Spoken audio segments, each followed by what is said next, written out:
Well, thank you, Cindy.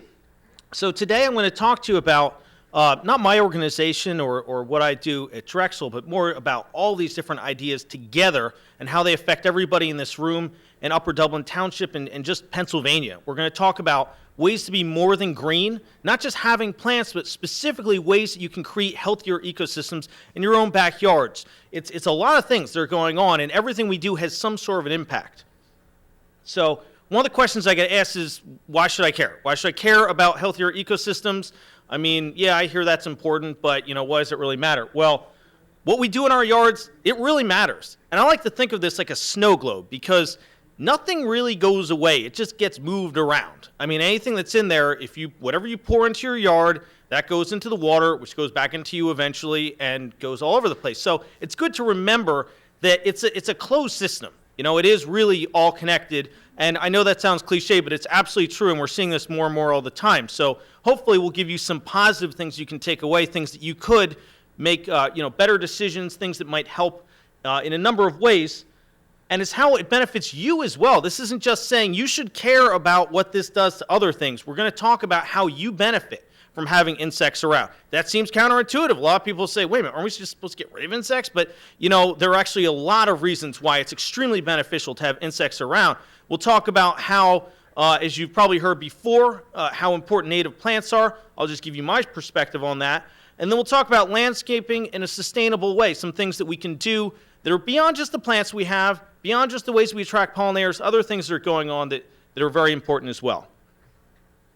So, like I said, a lot of people think we should just get rid of insects, right? Wouldn't it be better if we just eradicated insects? Why should I care about, you're telling me to care about insects? Really? Aren't they mostly pests? This is a very common view. I understand. It's not like everybody in my family loves insects. In fact, most of them don't, so I certainly understand that. But if you go to Home Depot or Lowe's or anywhere and you just start walking through certain parts of the store, you're going to see a million things like this. And it's always like complete kill and, total destruction and just really, it's supposed to make you feel good like you won, And so you see this. And like I said, I kind of understand where this idea comes from. But let's put this in perspective. Are insects really the problem that they're supposed to be? I mean, there are about 1 million species of insects that have been described. Last time I checked, it was about 975,000, so we can round up to about 1 million. However, scientists estimate that there's really more like 5 to 30 million species. I've never heard an estimate below 5, and I'm in the 5 to 10 million school based on the research that I do and the people that I've talked to. We're kind of all in about that range. So there are a lot of insects out there, and we still don't know most of them. For example, I just described 7 new insects in a new genus this year. So, and I'm just one person. There's a lot going on. So when you really think about it, that's an important thing because at best, absolute most, only a few hundred species are serious pests of any serious consequence.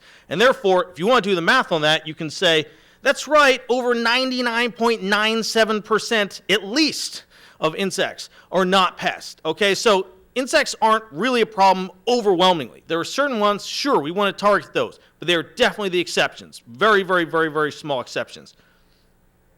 Now, insects generally benefit us and don't hurt us. We're going to talk about how they benefit us, but we are certainly hurting insects. These are 4 different, I would say, arguably beautiful insects. They're all nearly extinct because of things we're doing. And that's right. Sadly, we can say that the monarch, which just 20 years ago wasn't that rare, they have declined so dramatically that they were just petitioned, I believe it was last week, by 3 different organizations to be federally listed as an endangered species. They've declined over 90% in just the last 20 years. So there are many places where you really don't see very many monarchs anymore. And I've seen a few this year, but it's nothing like I saw in 2000 when I remember driving across the country from Missouri back to New Jersey from a trip I was on, and there were just monarchs absolutely everywhere. Last year, I can count on one hand the number of monarchs I saw. This year's a little bit better, but it's just they've unfortunately declined a lot. Carner blue, nearly eradicated in many places. We have Heinz emerald, beautiful dragonfly, and I say tiger beetle, so I'd have to show you a tiger beetle. That's the Ohlone tiger beetle. It has an address. There is one place in Santa Cruz County, California, where it still exists, and that's it. It's about the size of maybe the property out here. So, unfortunately, a lot of things have declined. But again, why should I care? Well, it's not an overstatement to say that you literally could not survive without them. That is an actually true statement, and we'll come different ways we'll talk about this. For one thing, your food depends upon them. So if you like to eat, you have to have insects around. There's no way around that. So plants rely heavily on pollinators. We know this. Anywhere between 75 and 90% of plants are pollinated by insects. Some can be pollinated by wind or can self-pollinate, but would, in many cases, they're better off if they're pollinated by insects. So the vast majority of plants pollinated by insects. The estimated economic value of insect pollinators to agriculture in the U.S. is about $40 billion. It's a lot. It's an awful lot of money. But really, can you just put a number on that? What's the value of being able to not starve, of being able to eat? There's no dollar amount that you can put on that, right? Everything you eat is either an agricultural product or indirectly something fed upon that. Even if you feed on beef, it's eating, plants. There's no way out of this one. You really do need to have insects pollinating plants. Now, European honeybees aren't native. I don't know how many people know. I always wonder, do people think honeybees are native? I don't, or most people, do they even think about that? I have no idea. But they are European. They didn't used to be here. Even a couple hundred years ago, they weren't here. However, at this point, they engage in much of the pollination of crops in North America. But since they never were here before, you think, well, what was doing it before we brought them over here? We used to have about 4,000 species of native bees. We still do. Many are rare now, though, sadly.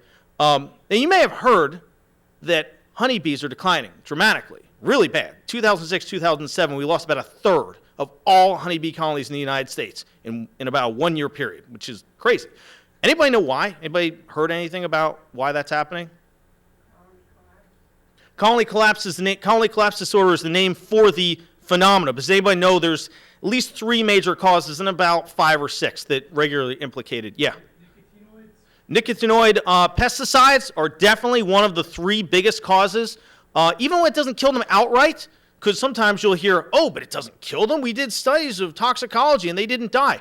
You don't have to die because they become very, very, very stupid. They forget everything. They don't know how to communicate correctly, and they starve. So it doesn't have to kill them outright, but it totally affects their neurological system. It's an unfortunate impact from that. I saw another, yeah. Mites are a major cause. Introduced mites. You bring things over from other parts of the world, you run into problems. That's a major cause. But the number one cause, nobody said. Anybody? What's that? That would be cool, but unfortunately, it's not cell phones. Yes.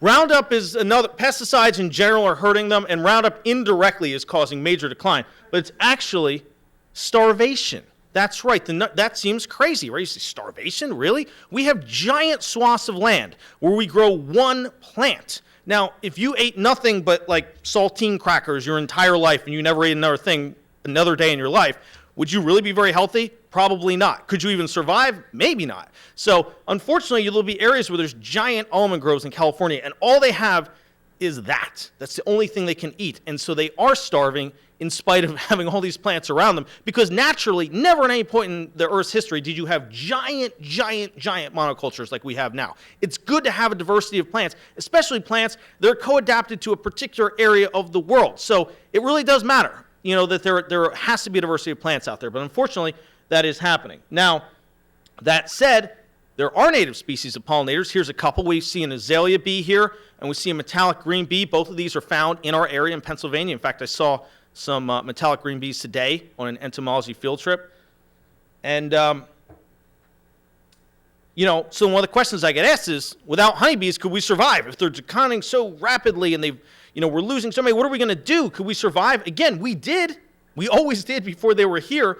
Some native species are much more efficient than European honeybees anyway. In fact, our orchard mason bees, Osmia lignara, they are, it only takes about 250 of them to pollinate an entire acre of plants in an orchard. It would take about 40,000 honeybees to do the same. So it's not even close. If we brought them back, if we promoted their existence, it would really mitigate the loss of honeybees a lot. And in some cases, honeybees really aren't doing it anyway. So people think that they'll see honeybees somewhere and they say, oh yeah, I've got blueberries, I see honeybees in there. Just because a honeybee visits a flower does not mean that it actually pollinates it. People don't like to hear this, but honeybees are kind of parasitic in some cases. They'll go to certain plants, get nectar, do not effectively dislodge the pollen and move it, and so they get everything they wanted from the plant. The plant does not benefit in a lot of cases. And only just really in the last 5 years did we start to realize how much that's true. there are a number of agricultural crops that cannot be pollinated by European honeybees. And in fact, I've seen people being sold a bill of goods because one of my friends who has a blueberry farm, he was rented all these honeybees to go pollinate his farm, and they're not really doing it, but it looks good. You see them flying in and out, so it must be working right. It's actually our native pollinators that are pulling all their weight on that one. And we know more and more which species are doing it. It's not enough to just say, well, we need to have honeybees. We really need to have the plants and the habitats that have this diversity of native pollinators that we used to always have. All of the plants, by the way, in this picture are not effectively pollinated by European honeybees. That's right. Tomatoes, eggplants, all squashes, including the whole group of melons and pumpkins and all of that, cranberries, blueberries, none of those are effectively pollinated by European honeybees, and very few people know that. Now, here was just really quickly, we'll keep it kind of, not too technical here, but this was a study at Virginia Tech where they were actually looking at, in Virginia, some of these squash farms from these different localities, and they wanted to see what percentage of pollinators were honeybees versus actually a native squash bee or bumblebees, sweat bees. Those are all native. European honeybees are not. And if you look at some of these sites, there weren't even any honeybees at all in their samples in the field. You can see places like here and here, the overwhelming majority are squash bees, which isn't surprising because they're named squash bees. We obviously knew they were good at that. But you can see that honeybees are a very small component. Other than one or two places, they really don't make up very much at all. And so it is important to understand that we do need to have these things around. Bumblebees do a lot of pollination, a lot more than honeybees. Now, bees aren't the only pollinators. There are a lot of things that pollinate, and most people don't even know this. Beetles were the original pollinators. Beetles were pollinating plants long before butterflies, bees, other things. They've been around for quite a long time.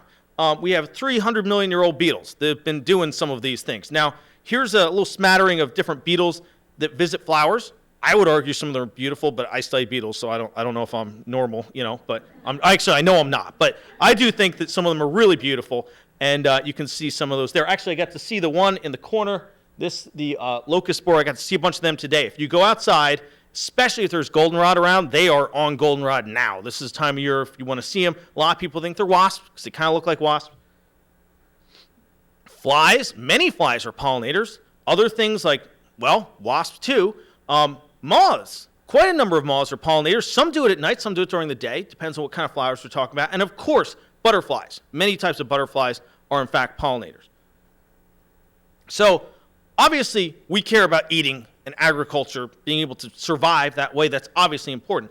And it's more than just that. We're here with Birdtown USA as well. Let's talk about how they're a critical part of ecosystems. You can't really have birds without insects. Overwhelmingly, birds cannot survive without insects. And now you might say, wait a minute, but I know of ones that eat seeds. We'll talk about that. But we have things, who doesn't love a beautiful bird like a black-Burnian warbler? Gorgeous, gorgeous thing. There's one with an insect. Now, a lot of people would see this picture and think that's a twig. It's not. It's a geometrid or a inchworm caterpillar that mimics a twig. So you see it in its beak and you think, it's just carrying materials for its nest. No, that's eating that. That's actually a caterpillar right there. Now, there's a lovely palm warbler with a caterpillar. This was taken in Brigantine Wildlife Refuge down in South Jersey, where I'm from. So we know that many things like warblers, vireos, a number of birds really, really do like to eat caterpillars especially, but insects across the board. Now, people say, well, I have a bird feeder. I got, whatever kinds of seed that I bought that's expensive or I was told to buy, and I get titmice, chickadees, I get whatever kinds of sparrows and cardinals. That's great, but these aren't just seed and fruit eaters either. In fact, they overwhelmingly, almost 100%, not quite, feed their young on caterpillars and other insects, and in fact, could not survive without them. It takes, on average, about 6,000 to 7,000 caterpillars to be able to feed a single clutch of young of a pair of chickadees. That's a lot, right? So you need to have caterpillars around. And we're wondering why some of these birds were declining in places. There just aren't enough insects for them. That's the real thing. In a lot of cases, of course, habitat loss. Of course, there's other things as well, but this is a giant part of it.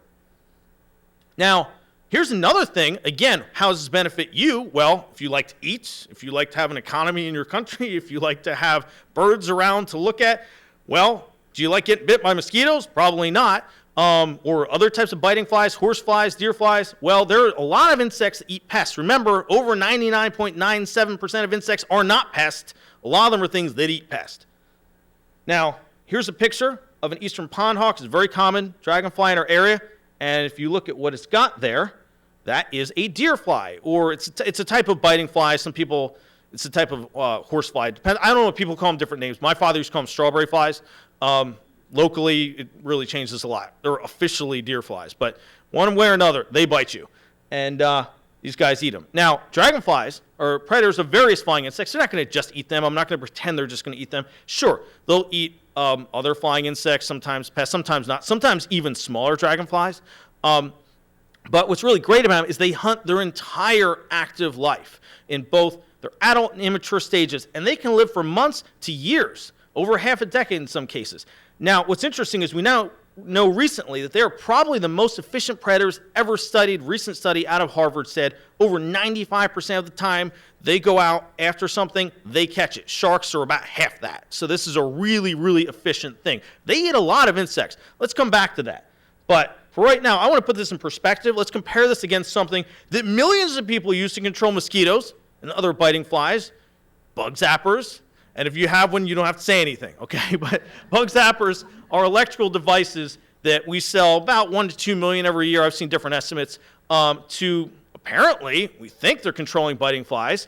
However, there has never been a study showing they're effective.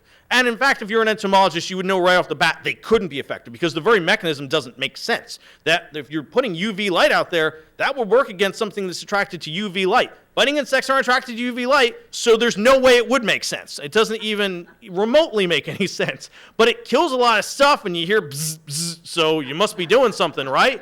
Unfortunately, they don't work, and they're disastrously bad. They are horrible things. They're illegal in national parks. I would love to see somebody get these things banned, period, because they do not do as advertised, and they do a lot of damage. And I would say it's, to me, it's criminally misleading what they're doing, but, you know, I'm not a lawyer. So, one study from the University of Delaware showed that over a single summer in a suburban area around Newark, Delaware, bug zappers killed almost 14,000 insects. Of those, 31 were actually biting flies it was going after. It's a pretty horrifically bad accuracy rate. 99.8% were not things it was trying to kill. I can't even imagine if you did your job 99.8% of the time wrong that you would have a job, but, you know, anyway, even worse than that, it's not just, well, it didn't do what it was supposed to do. It killed many thousands of predators of mosquitoes, much worse than the damage, than the amount of benefit it might have had from those very small number of biting flies. Now, some people say, wait a minute, okay, but I have one, and maybe it doesn't across the board do that, but in my yard it kills mosquitoes. Unfortunately, almost everybody is not an insect taxonomist, and they don't know that's not a mosquito. They see that, and of course they think that's a mosquito. It's a midge. It's a beneficial thing. You have fish because you have things like midges. They are food for a lot of animals, especially aquatic animals. So that is not a mosquito. Every time you kill them, all you're doing is making less fish. That's all you're doing. Doesn't really help anything. They don't bite. They don't even have the mouth parts to bite like that. So it's unfortunate. And then this is kind of sobering. Research from Iowa State quantified this on a much larger scale, including the whole U.S. over a 4-year period. They estimated that you run these things 40 nights during the summer, they kill about 70 to 350 billion non-target insects, including billions of things that eat mosquitoes. This is disastrous. This is just, lobbing grenades into the forest. This doesn't help anything. This is really not something that we'd like to see.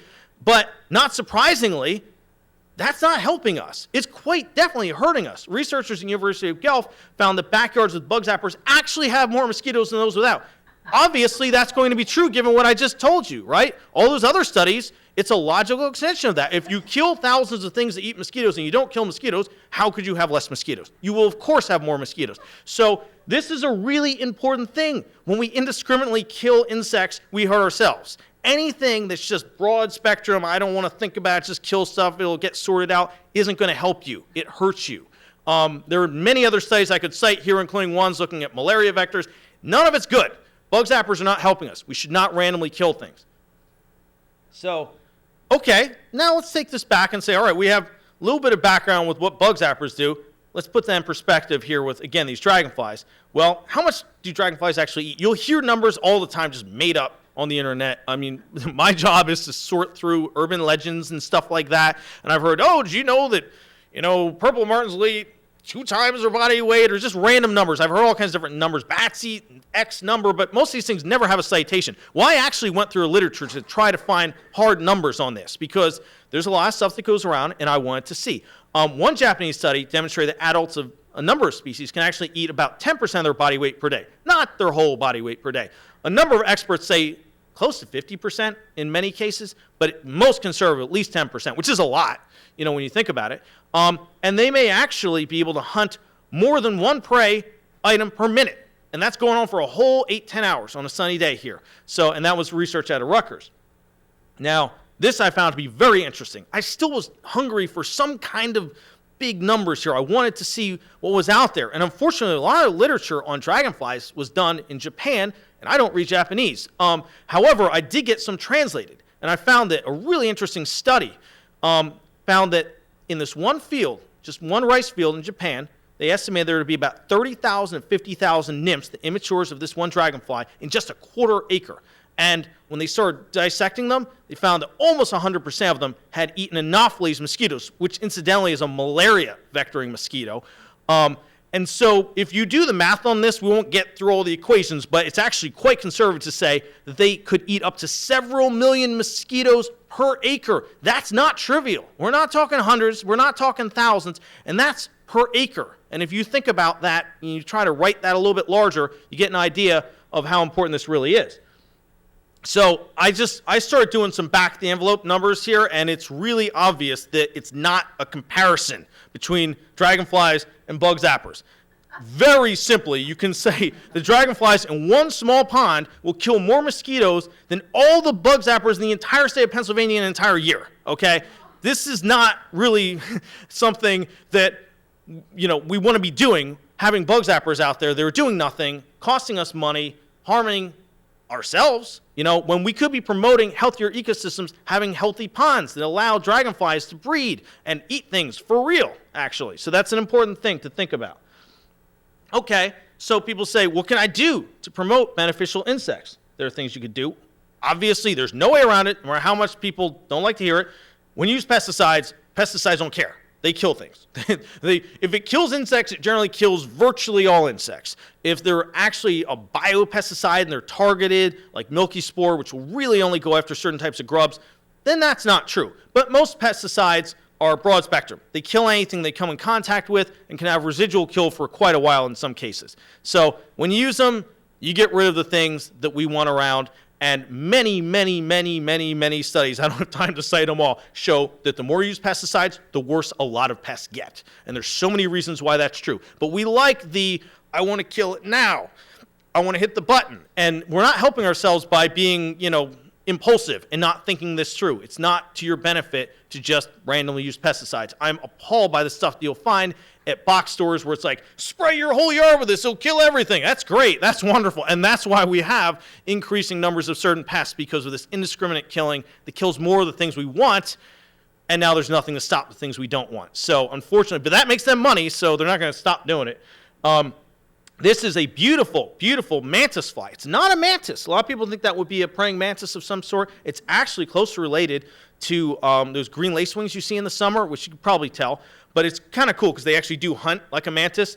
I had one of these in my yard. And in fact, I've had tons of them in my yard in recent years. They're predators. I don't spray anything in my yard. The diversity of spiders and other predaceous arthropods, including all kinds of insects, it's crazy. Even my neighbors are amazed. Some of my neighbors say, why don't you have the pest problems I have? The irony is because I'm not trying to kill the pest. That's the irony. So I just find this to be astounding, but there you go.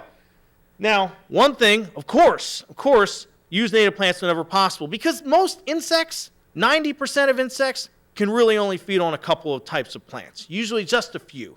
And so if you want to have insects around, if you want to have pollinators, if you want to have things, you really do have to have the plants that are endemic to our area that were always here for millions of years. And the last couple hundred years, we put all these exotic things around. They don't know what to do with those. In many cases, they can't feed on them. Even worse, sometimes they try to and die trying. So it really does matter what plants you have. We have a little native plant sale going on out here, which is great. You may have seen this little flyer that we have out there that we threw around to help you. These are some of the most highly recommended native plants for the Mid-Atlantic. Now, I could give you 200 more plants. I love plants. I could just talk about plants, but I'm not going to do that. But these are ones that I just racked my brain and thought. I had 7 different criteria. I wanted them to be good for supporting pollinators. I wanted them to be good for supporting different types of insects that birds eat. I wanted them to be good to grow easily in the Mid-Atlantic without very special soil conditions. I wanted them to be things that are reasonably attractive so that you would be a diplomat for nature if you put them out there. Because if I tell you there's this great thing, goldenrod, it's true, goldenrod's great, but most people think it looks weedy. So if you put it out in your yard, you're not really helping most people think it's a great idea. So I left that off. I had all these different criteria, and I came up with this. And these are some of the best. I could easily say, oh, I want to put this other thing on there, but I had to limit myself to a page, so these are some of the best ones for various reasons. Some of them are great for different reasons, but they're all good. So if you didn't see this yet, it is over there. Oh, also, I want to say one real quick thing here, too. Whenever possible, try to use straight species rather than a named cultivar. Get into a long discussion of this, but I am a geneticist, amongst other things, and we're not really sure what it's going to do long term. Having all of these different cultivars or native plants from other parts of the country that may not really be all that genetically similar to the ones here, whenever possible, please try to use just straight species that are from this area. Now here's one that I feel like it just doesn't get enough credit. I think it's a wonderful plant. Maybe you don't agree, but Virginia creeper is one of our native plants in this area. There's a lot of wildlife value, a ton. Easily confused, many people confused, I should say, with poison ivy. It's not poison ivy. Unfortunately, they do look kind of similar. Poison ivy has 3 leaves. It has 5. They're also like palmates. They're coming out like spokes from the same point. You can see that all 5 meet here. With poison ivy, the one in the middle is actually a little bit of a stalk, and the other 2 kind of meet together. Once you're used to looking at them, they're pretty easy to tell apart, but don't confuse them. Anyway, unlike English ivy, which is very similar to it in a lot of properties, it is wonderful fall color. English ivy doesn't do that, and so I think it's a great thing just from an aesthetic point of view. Not everybody agrees, but I think it's a really nice plant. But it's great for attracting a number of species of caterpillars, which are so important to birds, and also they're just beautiful in their own right. I mean, some of them are spectacular. This crazy alien-looking creature is a Pandora sphinx moth, and they're neat. They're really cool. There's no way around it. They come in all kinds of different colors. Most of the time, they're kind of an orangey red. I've seen ones that are just stunning. If I told you I got this from Mars, you would probably believe me, because it doesn't look like it's from this planet. They're crazy. And they turn into this, I would say beautiful moth, I personally think, right here. But the really, really neat thing, you can only get them if you have certain native plants, and Virginia creeper is the preferred plant for them. Here's another caterpillar that you could get on Virginia creeper, beautiful wood nymph, Eudryas grata. What's really cool about them is when they become adults, they look like bird droppings. That's a way to not be eaten, is to look like bird droppings. Not too many things just try to seek out bird droppings, and that's their strategy. I do love that. And there we can see again, it's kind of neat. It almost looks like, well, we don't need to get into all the details of it, but it does look like that. Now, here's a wonderful plant. I don't understand why this is not a more popular plant. Coral honeysuckle. I found some today. Just gorgeous, gorgeous. Our only native honeysuckle locally in this area. Really wonderful. Just great for attracting a number of things, including one of my students took this picture at John Hines National Wildlife Refuge. We found some of that honeysuckle, and these wonderful snowberry clearing moths were there. They look like hummingbirds when they become adult moths. And they will actually fly around in the day and visit flowers, and very easily confused for hummingbirds if you don't get a good look at them or you're not particularly familiar with, maybe not this audience, but a lot of people that don't know any better would be surprised that they were a moth. Now, hummingbirds do love trumpet creeper, which we see here, and again, that one I just showed you, coral honeysuckle, because hummingbirds are not just nectar feeders. Sure, you can put a plastic bird feeder up there. They'll come to it, probably. If you have enough of the right stuff around, you might attract them. But the thing is, they can't feed their young with a plastic bird feeder. They're unable to do it. They still need, just like those cardinals, just like chickadees, they still do need insects to provide for their young. They're not going to be able to survive on sugar. They need fat and proteins, and they're getting that from insects. When you have native plants that also have the nectar for them, you get everything in one, and you're not getting that with a plastic bird feeder. So I'm not saying plastic bird feeders are the end of the world, but if you're going to have them, try to have more native plants than just the bird feeders themselves, So here's an overlooked plant I think is wonderful. This is the genus Viola, the violets. We have a number of species in this area. And importantly, all 18 species of butterfly in the genus Spieria, they all feed on violets. There are no exceptions. They need violets to survive. And this beautiful one up here, the regal fritillary, is critically, just horribly endangered in parts of its range. There are only 2 places left in the entire eastern half of North America east of the Mississippi, one in central Pennsylvania and one in western Virginia. There used to be thousands of populations. They were almost completely wiped out because there are no longer any giant fields of prairies that have violets all over them. And they really need big, big areas because they fly over and they just lay their eggs as they're flying. They don't find the plant. So that worked for a long time. That doesn't work anymore because back in times when there would have been large contiguous areas of wild meadows with violets everywhere, the eggs would hatch and they would find violets pretty easily. Now that's, agricultural fields are everywhere.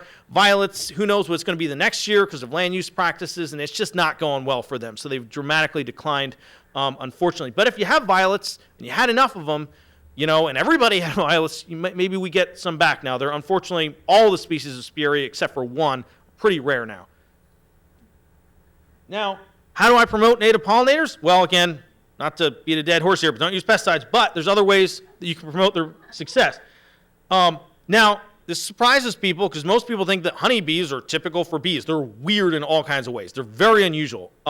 Bees generally don't build hives, and few of them live in colonies with a queen where they have, all these different generations going at the same time. That's not usually how it works. Most bees live in the ground, and they might live in groups, but they tend to be either kind of gregarious, like they'll live in a spot. They're solitary. They're not like honeybees. They're just not like that.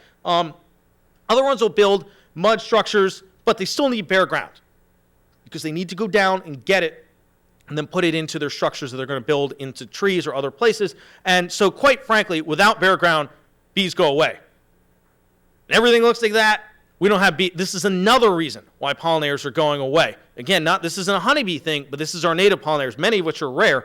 When I was a kid, I remember I was already Dan the Bug Man when I was like 5, so there's something wrong with me. But anyway, my neighbors would ask me, because I would just know stuff, and they would wonder why, but they would ask me stuff, and they realized that generally I would give them an answer that was weirdly accurate. They're like, how do you know that? But I read all kinds of stuff. I was really interested. So I had neighbors that would come up to me and say, I have these little holes in the ground in this mud. How do I kill all that stuff? And it was just, even then, as a small child, I remember thinking, why do you automatically assume that you should kill it? The irony is, later on, they were saying, well, I don't have any bees. That was why. You didn't realize those were the bees, And so it's a shame, but, you do have to have some bare ground. This perfect manicured carpet of green with no other plants and no bare spots.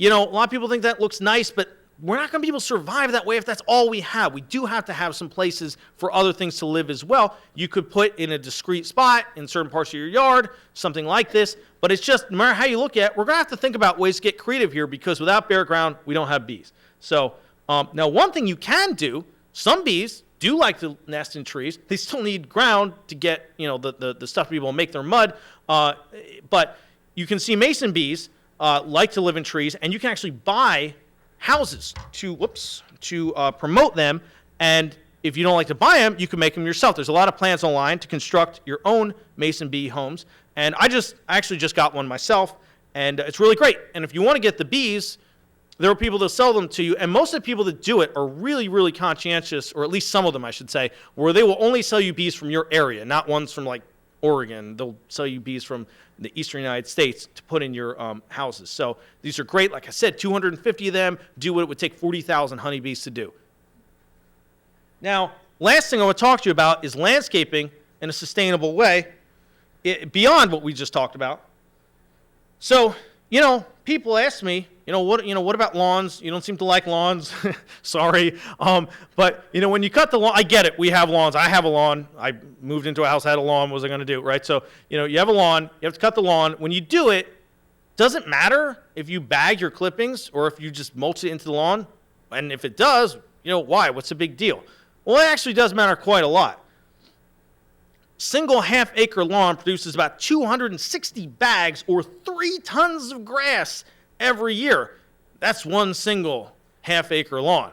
We've got a lot of quarter acre, eighth acre, half acre, acre lawns, all, depending on where you live, you add them up, you get an idea of what we're talking about here, right? Now, unfortunately, my nameless township that I live in is not as good as Upper Dublin with a lot of these things. And if you put out, yard clippings, they're not going to be recycled in the way that I'm learning they're doing here, which is really great. But unfortunately, if these things do get trucked off to a landfill, that's just horrific. And what's even worse about it is that I always found this ironic. I always thought this was so amazing.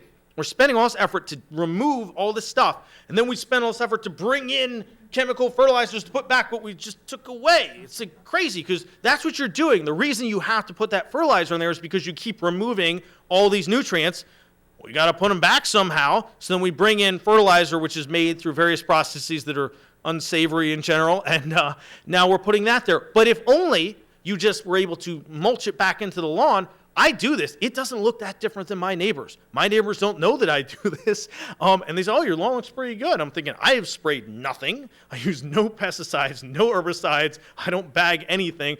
I don't really have the time, to be honest with you. And it was just a way to make it easy, but it doesn't really look that bad. And they now have really good mulching mowers that are surprisingly effective, because sometimes people say, oh, you get those big clumps. Well, that's only if you cut too much at a time. That doesn't happen if you cut it as you're actually supposed to. So there is a way to avoid all of this. Mulching is definitely better for your lawn and everything else as well. There's a mulching mower. There are many different varieties out there. I'm not, shilling for Turo here. It's just the first picture I found. It's definitely better for nutrient retention, less reliance on fertilizer, much less reliance on fertilizer when you're able to do this. And lawn clippings also do not lead to thatch. This is a very common misconception. And incidentally, I used to do landscaping when I was in high school, and I used to cut lawns. Now, when I did it, I didn't realize. Now, in retrospect, I realize the things my boss did were almost certainly all illegal. But, one thing that we did know is that it wasn't because of a mulching mower. That's actually almost always caused by over-fertilizing and over-watering, ironically. Those are the things that cause thatch, not mulching. So that's a misconception I want to clear up right there. Now, water is important, right? People like to water the lawn. Water is going into your lawn from the rain, from sprinklers, from whatever. Goes through the lawn. Certainly, water is necessary for all of our life. But the water near our developments, let's face it, unfortunately, it gets loaded up with pollutants from our activities. And honestly, one of the biggest water quality issues in the world, and is true here too, is all of the fertilizers that go into our lawns and especially agricultural fields end up in that water, and it goes into large bodies of water, streams and ponds and lakes and oceans. And so what's the problem? This is a really serious problem. Not trying to be negative, but it's not going away because we don't want to talk about it. Fertilizer runoff does this. If you want to see what things are going to look like in other parts of the world, go to China and just add 20 to 50 years. So that's just happening faster there because they have absolutely no environmental protection. So they can do whatever they want. And now many parts of China, no one can fish anymore. People are starving because all of the oceans are dead. All the shallow seas near the coast, they're all dead because there's so much fertilizer in these agricultural fields because they figure more fertilizer is better. And what it does is it causes algal blooms. Algae go crazy when they get all this phosphorus they're starving for. They grow so dense, they clog out all light.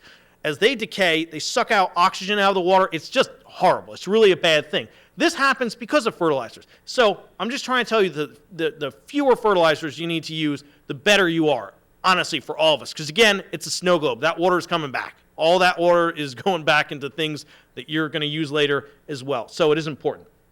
Now, again, just to take us back, mulching, better, right? Okay, now what about leaves? This is another thing that I get asked about. This is kind of, I have a good and happy answer for this. So leaves can be very useful for you. People rake their leaves in the fall. I get that.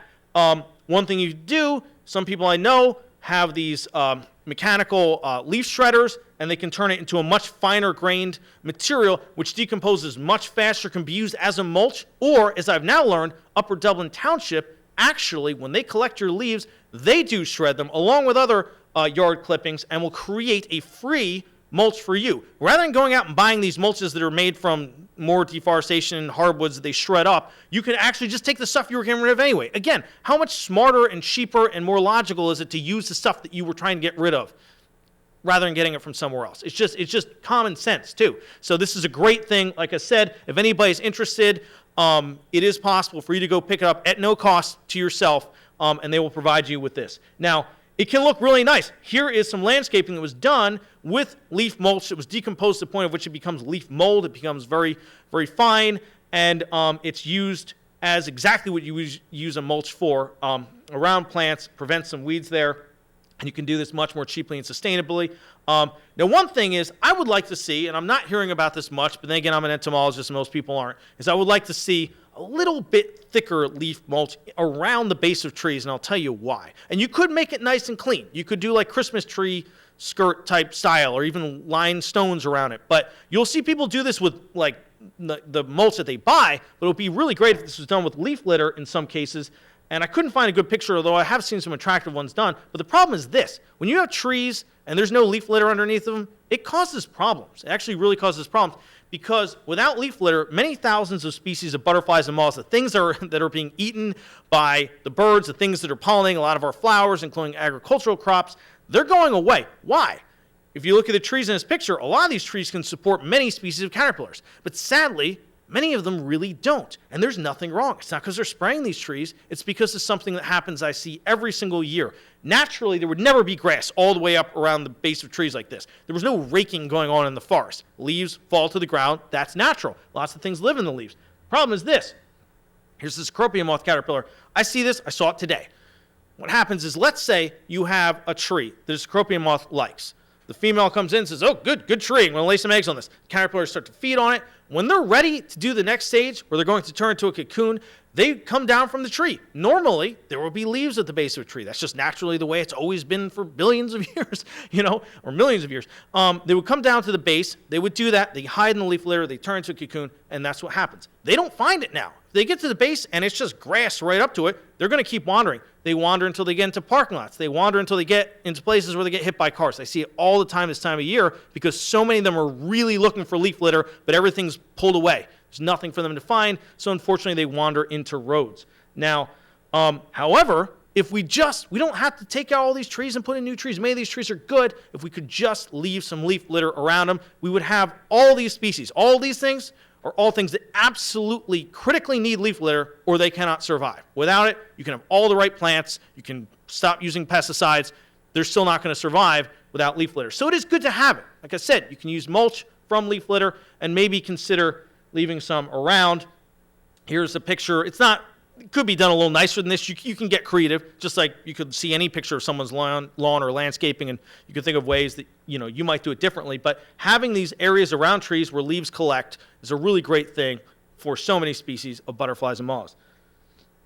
And leaf litter is critically important for a number of bird species as well. This is an eastern towhee, and they need leaf litter. That's where they hunt. They're down in there doing that. And so I get to see them sometimes. They're not as common as they used to be, but it's an important thing.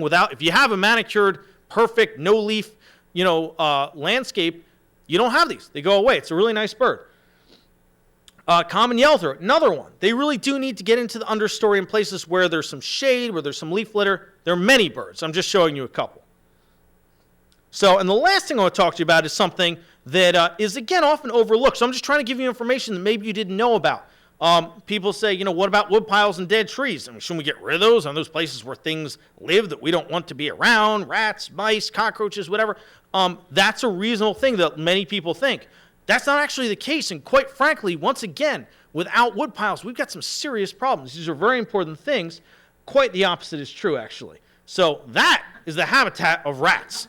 Rats do not like wild areas. They don't. And the very simple way to prove this is to look where rats are. Rats are almost exclusively directly around human settlements or in human settlements. They weren't even here. They didn't used to be here. They were introduced on ships into North America around 1770, and they don't like to stray far from human settlements. You can see them in grasses and stuff, but only if there's a dumpster nearby that they can get under and live and build a nest under that. They do need physical buildings to be able to do this kind of stuff. You would never go, and I've done field work in 48 states, and you would never go into somewhere where you'd say, oh yes, look at this perfect wild area, look at all the rats. It just doesn't happen. They don't like it. They they like docks, slaughterhouses, warehouses. You'll find them in farms, but because there's structures in there. There's things like granaries or, various things where they're going to live in there. So that's not really the habitat that we want to have more of than we need.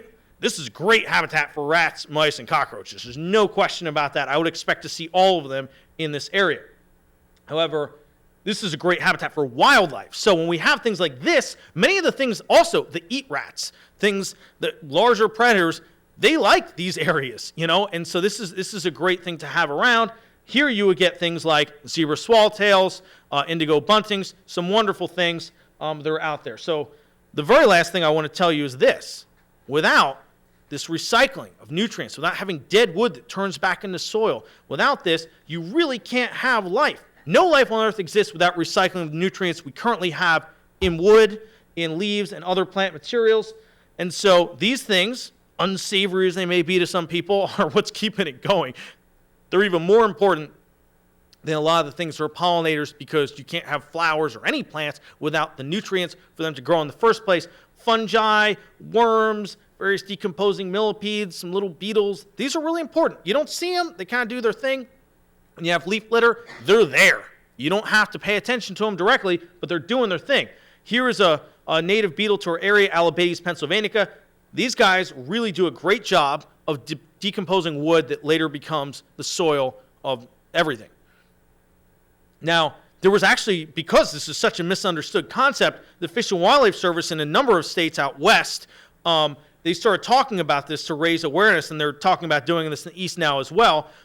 This is a shocking statistic to a lot of people, but dead trees actually have more wildlife than live trees. Now, I just told you how important plants are, and that's true, but you still need to have dead ones too. There are over 1,000 species of wildlife that require dead wood to be able to survive. 85 species of birds that need standing dead trees. They need snags. There's owls and other things that really need this.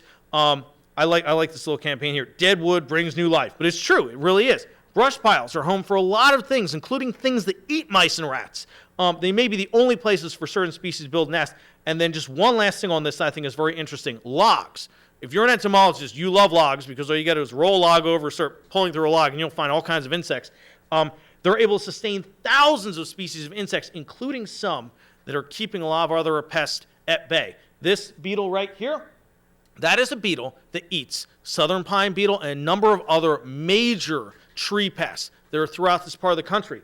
The irony is this, is people say once they get these southern pine beetles and other things in this area, they say, well, we need to get rid of all those trees. That's true maybe locally at this time, but if we left a lot of dead trees up in other places, we would have many of these. They eat those beetles. When you have large areas of dead trees naturally occurring in forests, or leaving some up on the edge of suburbia, leaving some up somewhere, then you're able to breed the things that eat the problem you're trying to get rid of. When you just take all the dead trees down right away, there's nothing to stop them when they come through. So once again, I guess the simple way to look at it is this. Anything you do that's drastically different from the way it used to be probably has an impact. It's a complex system, and when you start pulling parts out, it's probably not going to get any better. So let's try and make better decisions of ways that hopefully we've given you some ideas here to be able to promote wildlife that helps you, for sure. So just thank you for your time, and I'll take any questions.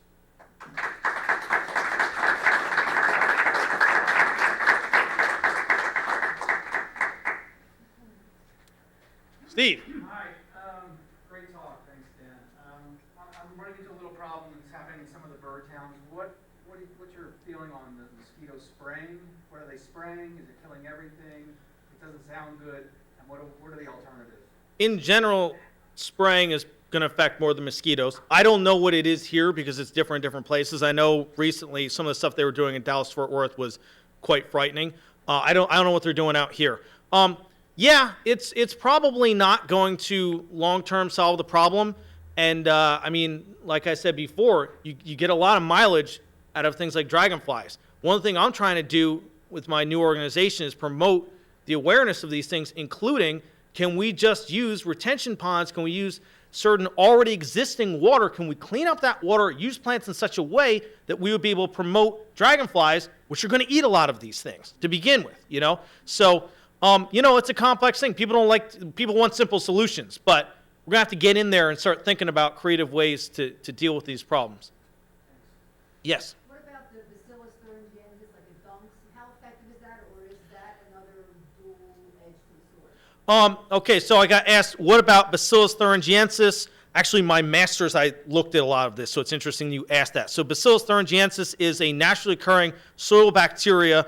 It's closely related to anthrax, and it's used to kill insects because very often they'll just take that crystalline toxin created by this bacteria and refine it, put it into a spray. Sometimes it's also genetically modified into plants to, what's that? The dunks I'm thinking of specifically. You're talking about The dunks, the UNK. dunks. Yes. Okay. Okay. So here's the thing. It kills insects. Anything that's ingested will die, right? So it's going to affect a lot of things in the water, including the food for fish. It won't probably affect the fish directly, but it does mean that there are fewer things for them to eat. So Bird baths and flower pots, you know. now, in those cases, you didn't have fish anyway. Right. I'd say it's a lot better than a lot of things, you know? I mean, because it's fairly targeted in that you have to ingest it. If you, for example, so if you use this in a bird bath, quite frankly, I can't see a ton of terrible to come out of that other than what happens to that water when you take it out of there. But it does break down. So, I mean, you know, it's a complex thing. But I'd say, yeah, that's probably better than some things. The question is, when you start putting that into natural waterways, that's when you start getting into problems. Yes. Could you speak to dragonflies? Because I would love to know how, I mean, I have them in my garden, but I would love to do more things to encourage dragonflies, especially since, I mean, I've always knew they were good, but I didn't know they were quite even that good. Yeah, well, moving water is the best thing for, there are more species that live in moving water than still water, but there's still plenty that live in both. You know, one of the things is we do see in a lot of areas, you get that, what we call eutrophication, where things get covered over with duckweed or various algae.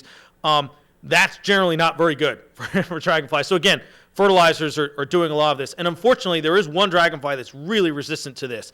And it's kind of killing all of our other dragonflies because it's a big species. It tends to eat, it ends up being a bad thing into worse. So if we have cleaner water, we have more dragonflies. It's as simple as that. The cleaner your water is, the more dragonflies you have. There's no other way around. The more oxygen content in your water, the more dragonflies you have. So I know some people, this is not a cheap thing, but I know some people who have moving water. I know people have actually attracted dragonflies by doing, landscaping such that they have moving water in an area.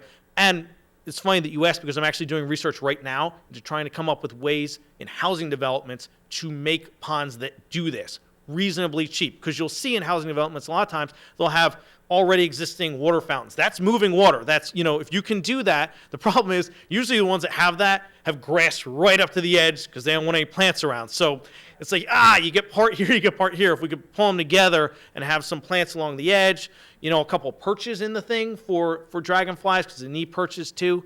There are ways to do this. So it is an interesting thing. Less fertilizer, better your water. That's all I can say. On that sort of note, the ones that I've worked on where the grass comes right up, the geese also are a problem. So they really cause the levels of urea. Yeah, yep.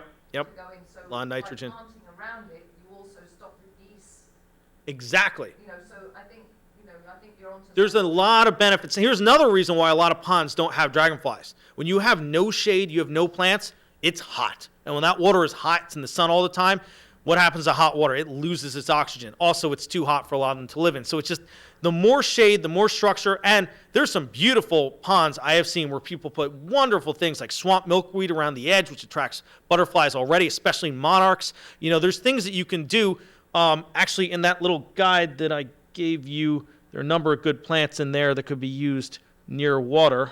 If I can find it, get back to it here. Everybody got a copy of that.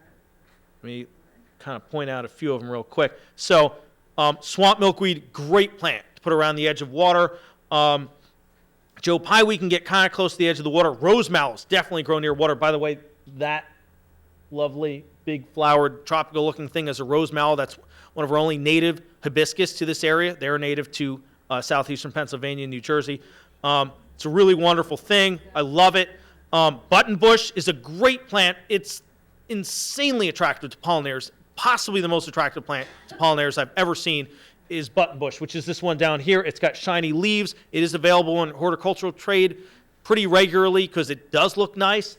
Wonderful plant for a number of butterflies, bees. I mean, you just can't believe the diversity of things that are just flying around and all kinds of beautiful stuff. It also lives near water, could do very well right next to ponds. And the other thing that happens here too is these plants suck up a lot of that phosphorus, which means it's keeping it out of the water. You know, it's sort of what we call bioremediation. You know, when you put these things back, because again, in nature, you just say, what would nature do?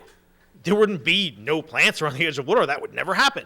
So it's an unnatural thing. If you can make it more natural, you end up helping yourself. Yes?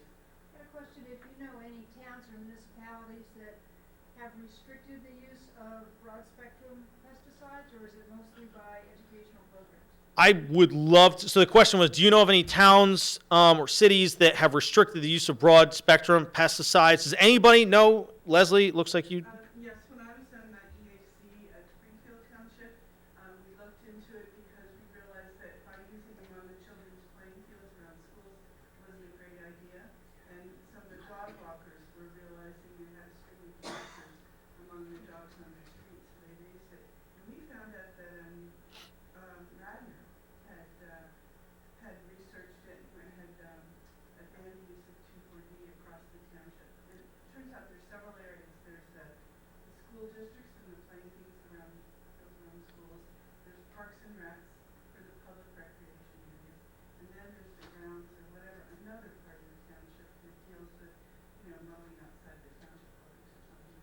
And each one of those had to be approached separately and coached into thinking about it. But we were successful in Springfield Township in getting, when I was there, 2 of those 3 groups into not using any 2,4-D. Morris Arboretum also stopped using any broad spectrum weed herbicides on any of their turf because they want children and people to come walking on it.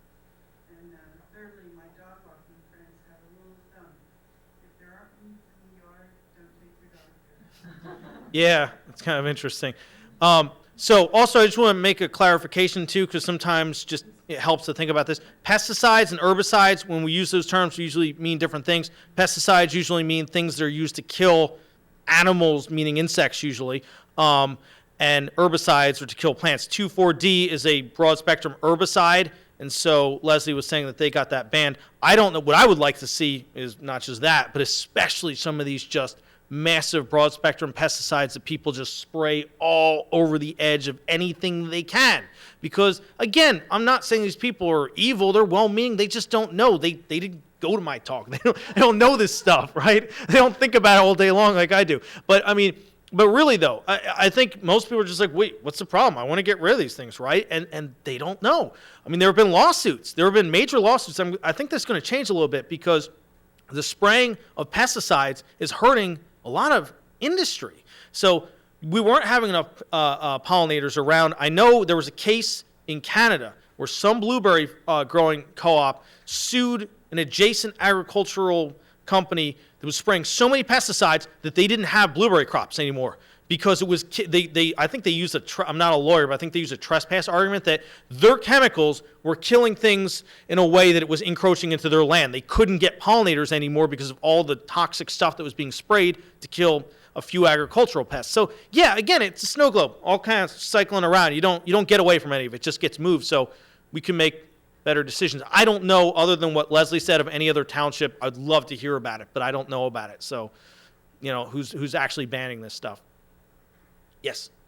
So when you hear the fear of West Nile virus, what do you recommend?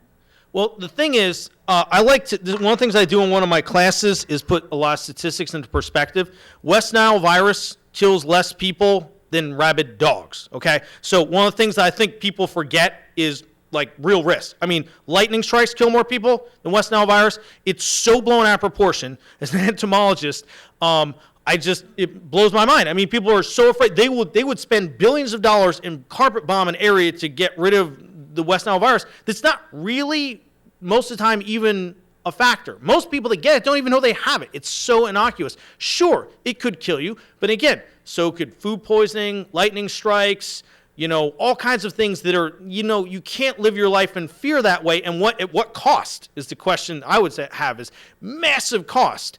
Definitely does not come out. If you're doing the ledger here, it's not logical to put everything into the West Nile virus, sort of side of things. But I mean, I understand people think it's a really bad thing. It's just in real life, it doesn't kill that many people. And most people barely even get sick. It's like a cold. It can make you sick, but it's totally blown out of proportion. Yes. I'd like to understand about native bees. I understand what you spoke of. The mason bee houses, are they once and done? Once they're used, they're done, or can they be used over? They are used over and over. I mean, you can keep them for a number of seasons. I know people that have used them for, I think, decades even. So I'm not going to say I'm an expert on mason bee houses. But I know that people reuse them, and there's a whole. What's that? Do they have to do something to them?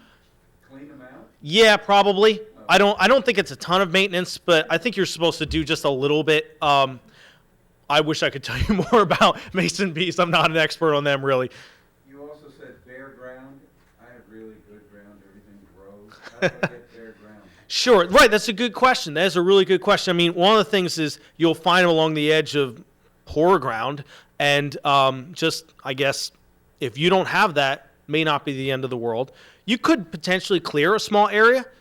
I think more of the bigger thing is just sort of the overall people don't understand that if you do have areas where you have things in the spare ground, leave them. You may not have them. You may not be someone who has them, but everybody that I see that has them sends me a cell phone picture or sends me an email and says, how do I get rid of this thing in the ground?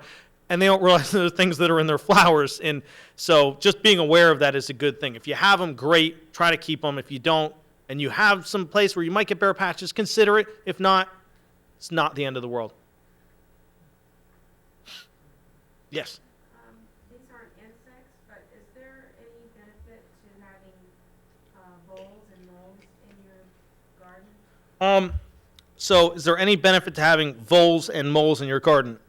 They are food for owls. I'll tell you that. I mean, so sometimes you have small mammals that end up eating quite a lot of insects themselves. There's an interesting book that, Leslie, were you telling me, what was the name of the book that you were, or Cindy? Garden. Noah's Garden, where I believe the author, was it Sarah Stein? I have to get this book. I'm embarrassed I've never actually read it, but it turns out there's a lot of parallels between a lot of things I have read. But she found, I believe, that some of these mammals were eating many of the things. I know that in my parents' yard, they had gophers that ended up eating a lot of Japanese beetles. It's kind of funny, But, yeah, I mean, everything tends to do something, What about shrews? Shrews definitely eat a lot of insects. Shrews eat a lot of insects. You didn't want to hear that. They eat plants too. I know, and I'm not going to tell you that you should never try to get rid of anything. I'm not going to. And people say, "Oh, you killed a mosquito." No, if something comes after me, I'm going to kill it. But I mean, try to make reasonable decisions. Minimize the number of collateral damage, kills that you're getting with whatever you do. I understand. I mean, I have Japanese beetles in my yard. I don't just say, "Oh, I hope it goes away." No, I do stuff. One of the things I actually do is go around, and there's, it's amazing how much I can do in 15 minutes. I go around with my son. He's 5. We just go with a bucket, and we'll go out for like 15 minutes every day, and we just whack a whole bunch of them into a bucket full of soapy water. I mean, I'll have 500 of them in there in a couple of days, and my neighbors were blown away how well I was keeping my Japanese beetles under control. So what are you doing? I was like, just flicking them into a bucket. And he said, really? That's working that well? I said, yeah. I mean, it's like literally 15 minutes a day. I know that, that's a hassle as opposed to going and then leaving. But, I don't know. There are things that you can do. Sometimes you have to spray stuff if it's a very particular thing that could be destructive. But just try to keep this stuff in context. The more that you understand, the more you might kind of say, I wonder if there's another way to do this. There often is another way. I can't tell. I'm not a pest control representative, although many of them aren't really interested in what I'm talking about. But I mean, there are ways to do integrated pest management to do things that are less damaging when you do them. I do understand that people are going to want to get rid of some things. Yes? If you put wood mulch, if you put wood mulch around your house, will you get termites? If you put wood mulch around your house, will you get termites? Depends on a lot of things. I mean, if it's right up to your foundation, it would depend on the type of wood mulch, on the type of foundation you have. Depends on what your soil's like. I wish I could say there was a simple answer. It could probably increase your chances. Leaf mulch, no. You know, I mean, there's other ways to do mulch. I would recommend leaf mulches and other things, you know, really over a lot of the wood mulches. Depends on what they're made from, but I guess it's possible. It just depends. I haven't heard of it happening. If you lived in Georgia, we'd have a different take on this. Up here, it's not as bad as it is in some places. Yes. I know you said you're not an expert on mason bees, but I got one of the mason bee, if you had a picture of it, the nest with the little bamboo pieces in it. Mm-hmm. Where would you recommend that be hung? And will the bees find it naturally? Or So there's some great resources online about this. If you put in like mason bee care, you'll find all kinds of stuff on Google. There were a couple of really great sites. I wish I could remember the names of them or the URLs, but you could find it very easily on Google. It does matter where you hang them, but sometimes they'll come naturally. It depends on where you live. If you live in the middle of Center City, probably not. If you live in Bucks County, close to some natural areas of fields and forests, maybe. But like I said, you can buy the bees as well to augment. I do recommend going to someone, if you're going to go that way, use a supplier that will sell you bees from your area rather than ones from a whole giant different part of the continent, because, again, we don't know genetically what that's going to do. So, but you can buy them, or you can potentially attract them. Just depends on what's around. Well, let's go. Can I put it under the deck? Does it have to be near a tree? So I think most people I know who've successfully gotten mason bees have hung them in trees. I don't know if you can get under a deck. Like I said, you could probably find out some more information on that. I couldn't tell you if that works. I was just researching it last night online because I have a couple, and then I wanted to have our group make some more mason bee houses, and been to a couple classes on this too with Ann Brennan. So what I learned was, what I just read last night was how it face south, typically on the south side of your house, but they're safe enough that you can put right by your front door, because none of these bees will sting. Oh, yes, that's a great point. Thank you for saying that, Leslie. A bit of cover, and often these houses will tilt downward, so they'll go like this. So say they'll have, you can put like a birdhouse, V-shaped, just two pieces of plywood over top of your item, and then just have it tilt slightly, although tons are out there that are level and they say they don't get wet. And then thirdly, I never knew it, but you do have to maintain them apparently, and now they're coming with and the liners are all paper, but you can buy paper liners for the paper liners. And I'm shocked because we never maintained ours in the 8 years we've had them, so more to learn. But Leslie just brought up an excellent point that I forgot to mention, which is, so sometimes I get asked, well, if I attract all these bees, aren't I going to get stung? Almost no native bees will sting, and none of them are as aggressive as European honeybees. Now, people say, wait a minute, I got stung by a bee that came out of the ground. Probably not a bee. People have a hard time telling bees and wasps apart. Yellow jackets are many different kinds of wasps, including yellow jackets that we have out here. And if you were actually stung by a bee, it was probably, and if it wasn't a European honeybee, it was probably a yellow jacket or another type of wasp. I have never, in 38 years of studying insects, yes, I'm 38 years old, I've been doing it since I was born. No, but in 38 years, I have never been stung by a native bee ever, and I constantly am catching them. So they're not aggressive. You don't have to worry about that. That's another benefit of our native species, is because they don't have a queen and a colony to defend the same way, they just don't have that behavior to be aggressive. It doesn't make sense for them to do that. Yes? I think somebody mentioned ordering bees. How about ordering dragonflies? that's talk to me about that in 10 years. But no, I right now, I don't know of any way to do that, and that doesn't sound practical because of the way their biology is. I mean, there would be probably no... That's such an interesting idea. I would say, what about ordering dragonflies? I mean, the best thing you can do, dragonflies, if you have a habitat for them, they find it. And it's actually weird and supernatural. Like some of these ones that live on small creeks in mountains, I know people who create an artificial creek and within days got species that they're like, wait, what? There's nowhere near here. How do they have like GPS? I don't know how they do it, but they're really good at finding the habitat. They're incredible dispersers. They have great eyesight. They see the way water reflects even from high altitudes. And, if you have the right ponds, you will get dragonflies. And the other thing is this, even if you did bring them in, it's kind of like ladybugs. Don't buy ladybugs. Doesn't really work that well. And it sounds good, but in principle, it generally doesn't do very much because what happens is they generally just fly away. They're not going to stay there. If you have the habitat, they'll be there. So in other words, if you bought dragonflies and you didn't have a habitat, they're just going to leave until they find habitat. They're not going to stay around. They can fly many miles in a day. They're not going to stay in your yard. There's nothing keeping them there, right? So you'd still have to have a habitat to keep the dragonflies around. So there you go. Okay, so, gosh, I don't know how you guys enjoyed it as much as I did, but I could listen to a furry music right now. So, Thank you.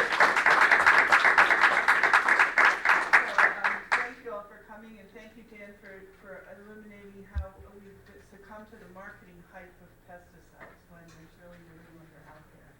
So thanks for coming, for starting to learn. Let's keep learning.